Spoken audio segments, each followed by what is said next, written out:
Well, hello everyone, and welcome to yet another edition of RaceSpotTV Friday Primetime. My name, as ever, is Connery Maddock, and I'm joined by the ever wonderful Stefan Schlacker for another trip around Knockhill here in this series. We've already visited this track earlier on the season for round number 2, but however, we do it backwards this time around. Yes, it is the Knockhill reverse circuit is on the cards here today, Stefan, and well, we've got many of the names out there that we've become used to seeing in this series going to be competing here today as well. I certainly can't wait to get started here, of course. I mean, we can recap many of the same points that we had at the, well, just 2 weeks ago when we were at this racetrack. Just a famed touring car circuit, and no doubt the drivers are going to enjoy this as well. Yeah, most definitely, Connery. Now, while it seems like we're a little bit on a Groundhog Day here today, because we were just 2 weeks ago at Knockhill as well, the challenges, even though they might look similar, are quite different, especially turn 1. It still is a passing opportunity, but a much better one, because all of a sudden, your competition doesn't have a cutback opportunity anymore, because it's a hairpin instead of a switchback chicane. Yeah, we'll get a little more into it once we get into the session here. There's the schedule up on screen for you now. Knockhill Racing Circuit reverse for round number 4. Then we head to round 5 at Long Beach next week, which is going to be its own big beast to try and handle. Then we head to Summit Point, Watkins Glen, Oran Park, and then Lime Rock Park in round number 9. You've got round 10 with Donington Park, Alton Park, and Laguna Seca finish off our 12-week season here in the Touring Car Challenge. And well, thank you very much for joining us for it. We've got a very, very short race on the cards, of course, as well as is par for the course here in the Touring Car Challenge. But even though they are short races here, Stefan, they can be absolutely packed full of excitement. Yeah, the Touring Car Challenge always packs excitement. That is essential to touring car racing. You can really drive some great close door-to-door combat with getting away with it because of how sturdy these cars are. And one thing that's the most sturdy, most definitely, is the Hyundai here around Knockhill. It is extremely dominant this week around. Yeah, it does seem to be the case. Yeah, I mean, we saw that at the round number 2, I believe, as well. Lots of Hyundais taking themselves to the circuit here. We're seeing Dojo Baldi out there at the moment in the number 10 Hyundai. In fact, it is a full field of Hyundais here as well. So, yeah, no, none of the other 2 cars, the Civic or the Audi, to be seen here. Just the Hyundai Elantras. But Dojo Baldi, though, hasn't set a lap time in qualifying just yet. This is his first attempt, and he's completely and utterly bottled it. Into the wall he goes. He'll take the tow back to pit lane. He will try and get out and have another crack at it, but that's not what you want to see. No, not at all. And you know, that downhill chicane, it is such an aggressive move you can do through there. You can be so extremely fast through it. You can really monster these 2 curbs. Like you're gonna see, especially in the race, but in qualifying you can get even more risk through there because the track limits are quite far away. As you can see, you can drive halfway over those pollards and it's not gonna do you anything to your car, so you really can send it down there, but you're not allowed to be too aggressive because obviously it's gonna heavily unsettle your car, and the off track still is looming down there. Yep, it really is, and well, easy to invalidate your lap here as a result, of course, but we're watching Brandon Roseborough file his way through and around at the moment. He's P7 out there on circuit in qualifying. He has another crack at qualifying here as well. You'll have plenty of time to get this one done, where the lap times are, of course, in the region of the low 51-second mark, so it's a very, very quick lap around here at Knockhill, so Roseborough will have no problems in getting this one in. I will get my words in the right order. There we go. But through what would be Sector 1, or at least close to it, on an initial lap, and well, coming up to that now, and Roseborough, it's kind of weird when you get into this sort of situation with this reverse track race, is that your muscle memory is just all wrong. Corners that you take one way going the right way around are completely different going the other way around. Yeah, you really have to learn this as a separate track. Yes, you're driving at the same Knockhill racetrack, but obviously in the other direction, so you really have to be careful about what you do with your inputs. And then, as I said earlier, now all of a sudden, because we're in the reverse direction, there are a lot more blind corners that you normally wouldn't think about in the correct direction.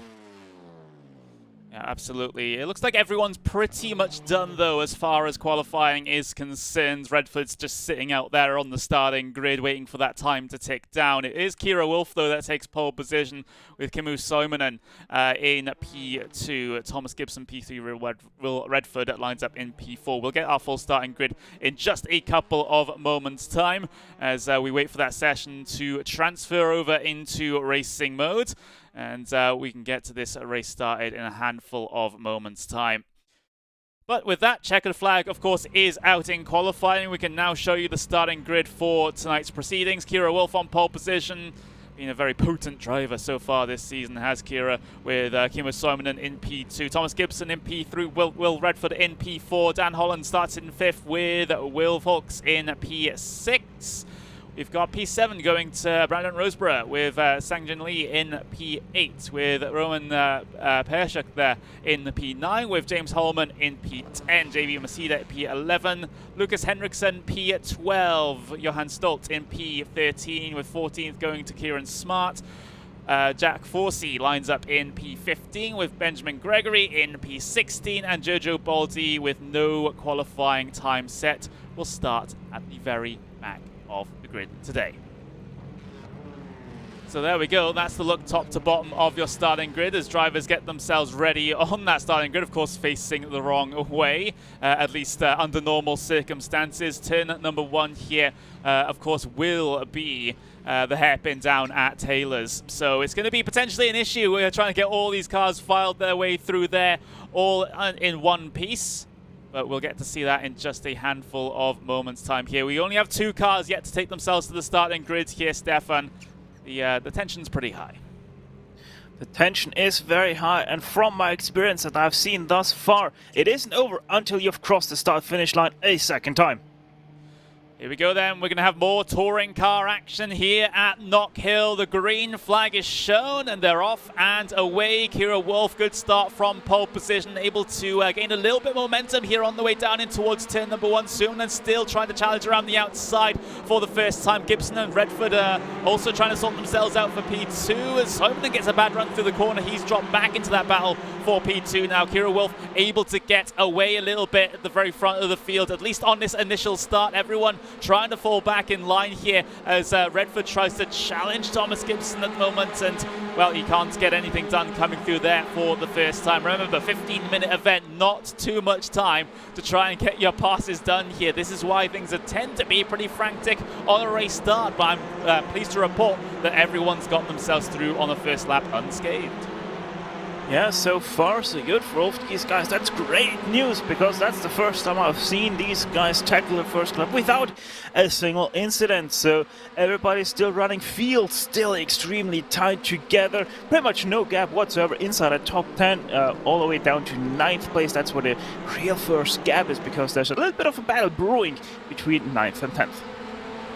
Yes, there is. We can cycle things back to that Sang-Jin Lee and JB Masida further down the order that potentially could, well, have been battling on the first lap, but they've calmed down a little bit for now as we see a small pass going on at the back there, very back of the field. Kieran Smart and Benjamin Gregory trying to scrap it out for P15 out there on circuit. It's very, very tricky here, the reverse circuit of Knockhill, especially when you've got those curves that can really unsettle the car side by side ahead. Baldi versus Hendrickson, that was a P13. There's a little bit of a hip check involved there as Hendrickson gets all sorts of out of shape, and there's contact with Benjamin Gregory at the very back of the field as well. They're racing for 15th, but you'd think they're racing for the race win, as Gregory's not too happy about that. He flashes the lights and sends one down the inside at T1. I'm not sure how much control Henriksen really had over his car when he made that cutback on the 14, but either way, Gregory now passed for that 15th place, but they have lost a lot of time up to the top 14 of this field. They really have. As Henriksen also getting involved. Oh, someone's off the, well, further forward there. That's Kieran Smart in P14. That's having some problems keeping it on the circuit. What's happened to Will Fox then? Oh, Will Fox has had an incident. Oh, and the rejoin, careful with traffic coming. It's disrupted this pack just that little bit. Well, what has happened here to the number 5 Will Fox? He's straight into the thick of things after that incident. Yeah, I think what we're gonna see for Fox from 6th place, by the way, is that he was a little bit too aggressive on that sausage curb. Yeah, right there you were able to see how much that car jumped over to the right side. And then obviously once you're on the grass and gravel, nowhere to stop that number 5. I think JB Masida and Sanjin Lee have also had themselves an incident here, so I will watch this one through on the replay. So this was battle again for relatively minor positions, but it seems to have ended in tears here. Sanjin Lee gets swiped by Masida, it seems, and Sanjin Lee having a big off coming through turn number 1. Yeah, most definitely not anticipating the early break after 13, maybe a little bit aggressive himself on the brakes, but that's just touring car racing right there at its finest, and that's a little bit of a bump and run from the 2. Thomas Gibson on Kimmo Simonen. Simonen's done very well to hold on to that, but he's lost 2 positions here. Down to P4 he goes, and now Redford looking to try and capitalize on this one as well. He's pressing that well, Hyundai's front nose right into the rear bumper of that number 2. But let's get a replay of this one then, because that was a big lean and a big well, getting into the left rear there. Left the door a little bit open, the 1-2 cuts into there, but yeah, it's just a door that was always gonna close for the Core Sim Sport driver. So we're gonna see from the onboard just how much room there really was on entry. There we go, angles towards the inside. There's some room. Maybe not quite enough as far as Thomas Gibson is concerned. Contact was made. However, it's not an awful situation for Kimmo Simonen. He was able to hold it together, not spin all the way around or hit any barriers or anyone else, and he's still remaining in P4, still has a chance to work his way back through. Yeah, what didn't help that situation was also that Gibson did miss the apex a tiny little bit, and that really forced that issue right there. Either way though, the 2 in the 2. And as you said, Simonen just 4th place, still very much on the back of these 2 cars that he lost positions to. Under 10 minutes to go now in this race. We've got ourselves, well, 5 laps in the bag. We're on, well, 6 laps in the bag, excuse me. We're on lap number 7 now. And, well, estimated 18 to run here at this stage. So still going along quite well. Of course, we've had our bits of contact at the very front of the field. That's not entirely surprising when you consider touring car action here, as we'll have a look back through the field. This is a battle for P11 between Lucas Henriksen and Kieran Smart. Kieran Smart getting very, very close here, coming down the back straight, but is there going to be a way through? I'm not too sure just yet. Definitely not through that particular section, no matter how optimistic you try. Yeah, Kieran most definitely owning up to the name. Very smart about that one into Clark. Brakes early, tries to set up this section of corners now to get a good run, but sadly Butchers and McIntyre wasn't quite up to the task, so lost a little bit of time to Henriksen up ahead. Yeah, on the order of about half a second there is the difference between the 2 of them coming across the line, so Henriksen has a little bit of breathing room at the moment. Let's have a look then at the battle for P4. Oh! Simonen is having to defend, and everyone's a big fan of his left rear corner at the moment. You can see he's getting frustrated by the hip check on Dan Hollands. That's twice now that Kimmo Simonen, he's had someone getting to the back of him. Yeah, might just be the time for Simonen to get a little bit more defensive with his moves, let's say it like this, because he continues to get pushed and bumped around by everybody that he tries to defend the position. And yeah, once again, the inside car just ever slightly missing the apex, but that once again was the case of just another blind crest corner. Yeah, it did seem to be it. I think if you're Kimi Suominen right now, you're thinking, why am I everyone's punching bag at the moment? It's, everyone wants to try and make contact with me, and there's nothing I can do about it. So it's yeah, potentially a frustrating situation. Thankfully, both of the contacts that he's had so far didn't result in very huge drama and didn't result in any damage, as far as I can see, to that number 1 car. But yeah, it is just quite frustrating, and well, I wouldn't be surprised now in the minutes that we have to remain in this race that Kimi Suominen decides to well, doesn't quite extract a little bit of revenge, but well, it's going to be trying to treat other people the way he's been treated so far in this race, I suppose. Yeah, I wouldn't be surprised if he tries a little bit of the more aggressive side of things.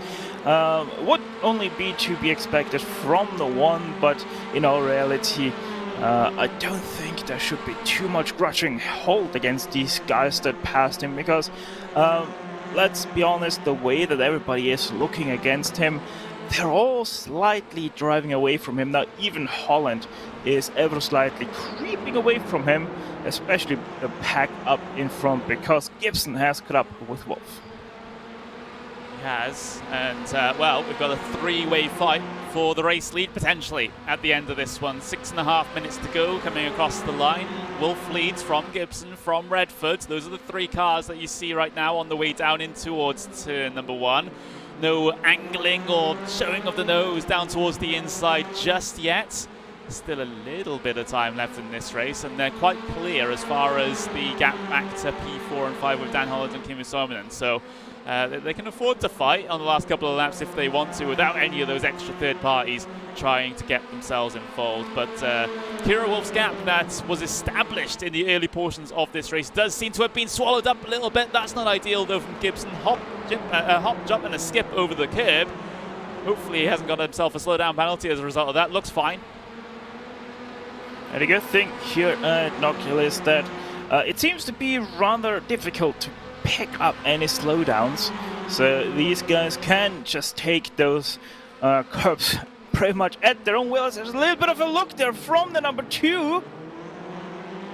Here we go, Thomas Gibson looking to the inside on Wolf, but Wolf is able to hold on. Wolf wiggles the car saying, that wasn't an opportunity for you. I think it was probably a fair one though for Gibson to try and send it down the inside, but the status quo currently has been maintained. Redford still on the outside looking into this battle with 5 minutes left to go. Looking back further back through the order though, we got a bit of side-by-side for P6. This is Brandon Roseborough, James Holman and Roman Pershik there as well. Oh, that's James Holman very, very wide up over the curbs, and now Pershik looking to try and get himself involved. Here comes Jojo Baldy out of absolutely nowhere. He started at the very back of the grid. He's been slowly but steadily climbing, and now he's up into 8th place.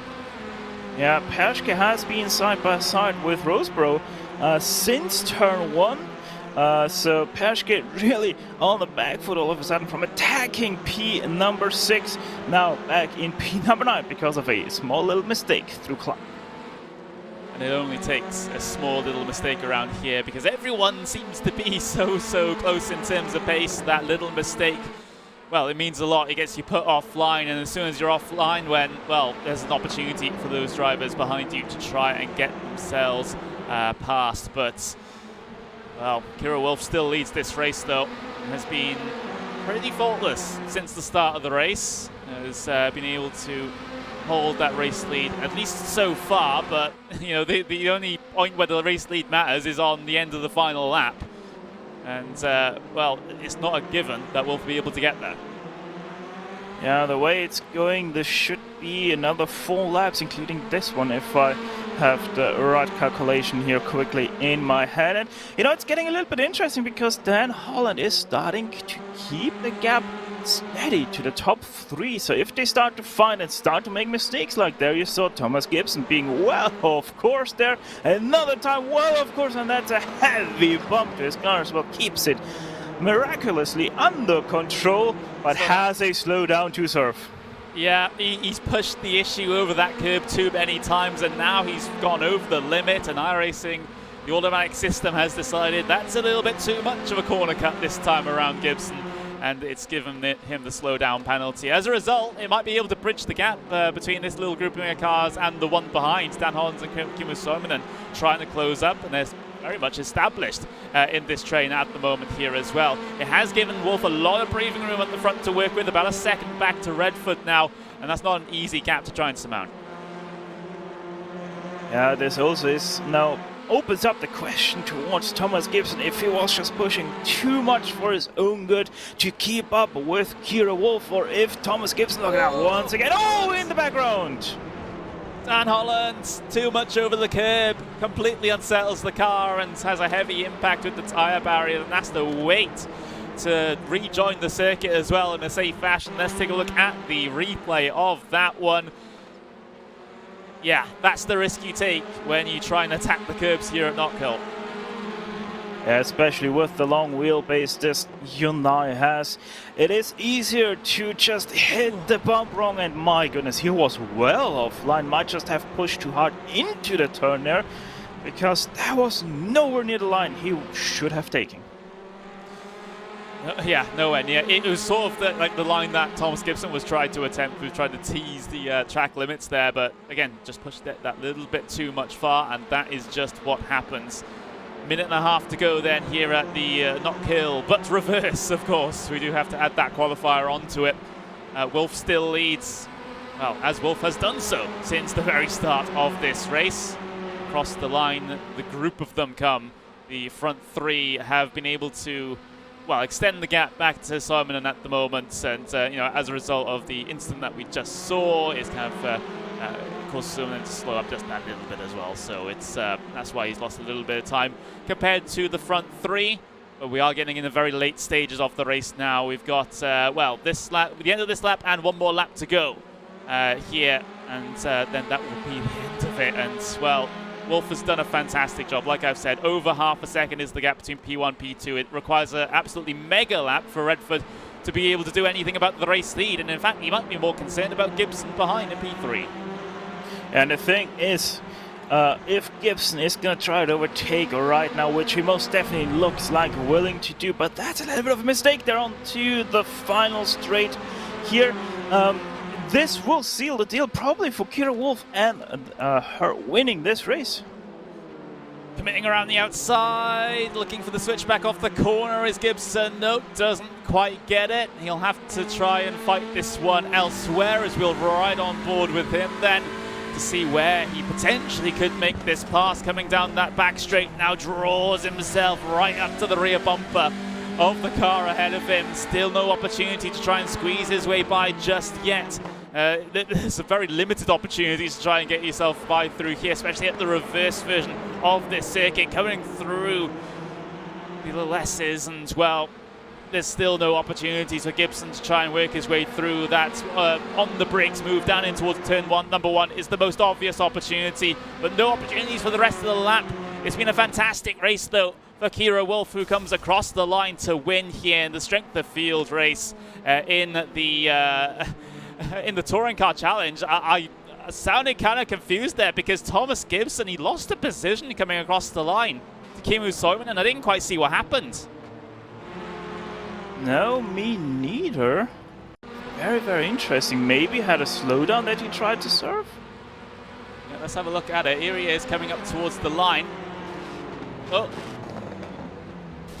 The line's there, boys. The line's there. And Suominen just gets it. Not sure what's going on there. I think Gibson gave back the position to Suominen, because obviously, remember, in turn one, those two touched. So I wonder if that was a little bit of sportsmanship from Gibson. Yeah, it could have been. It could have been. He stops right before the line there, and it seemed like Suominen was like going, wait, what are you doing? What are you doing? I don't want to take this position. Oh, wait, you're giving me this position. Okay, I'll just come across the line.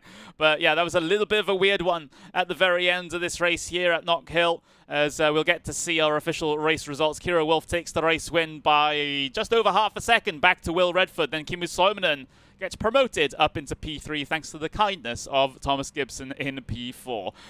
Brandon Roseborough finishes in P5 with James Holman in P6. Jojo Boldy from the back of the grid climbs through the field and finishes at P7. Roman Peyashuka there in P8. 8 with Johan Stoltz in P9. P10 goes to Lucas Henriksen, and then the bottom of the field, you got Kieran Smart, Dan Holland, Jack Forsey, Benjamin Gregory, Sangjin Lee, Will Folks, and JB Masida rounding out the 17 car finishing results here at Knockhill. So, the second race that we've had at Knockhill, one going the right way around, one going the other way around. Well, it's delivered some decent races, I would say here, Stefan. Not the best races that we've had so far this season, but I think we can afford in a series such as this to have a couple of races that are not absolutely amazing. Yeah, I mean, that is just a little bit the nature of Knockhill. It is a very tight technical and very narrow as well. So obviously it doesn't allow for just as many passing opportunity. And, you know, yes, this might be only the 4th round of the season, but I think we have just seen the first ever Canadian standoff on a RaceSpot broadcast. So I really can't wait for 1 week's time when we go to Long Beach, where I think a different car than the Hyundai will have to sing. Yeah, of course, you will definitely have to tune into that. Long Beach, one of the only street circuits on the iRacing service. And, well, it can be very, very tricky at the best of times, even well, in most cars. And, well, touring cars, with the way they tend to race around most circuits, going to be a particularly interesting affair. What are your expectations coming into that one, Stefan? Because races at Long Beach usually can go one of two ways. Either everyone has an instant on the first lap and there's a track blockage, or there's, you know, there's just too many instants to try and count, and then the rest of the race is boring. Or everyone takes it very careful through the first couple of laps, and then nothing really happens in the race because because it's quite hard to overtake. Yeah, exactly. I mean, you pretty much nailed it there. Either we're going to have a road blockage on the first lap, or we might have a boring race. But quite honestly, at the same time, it's a touring car challenge, so I'm not really expecting a boring race at Long Beach, because you have, of course, the very technical front sector of the track. But the second half does open up, and it does allow for some passing opportunities, especially turn 1, a prime example for a touring car passing opportunity, because you really can send it down to the inside and still very easily make it stick because of the front wheel drive ability of these touring cars. So I really don't expect a boring race, but I'm expecting maybe a few lunches here and there.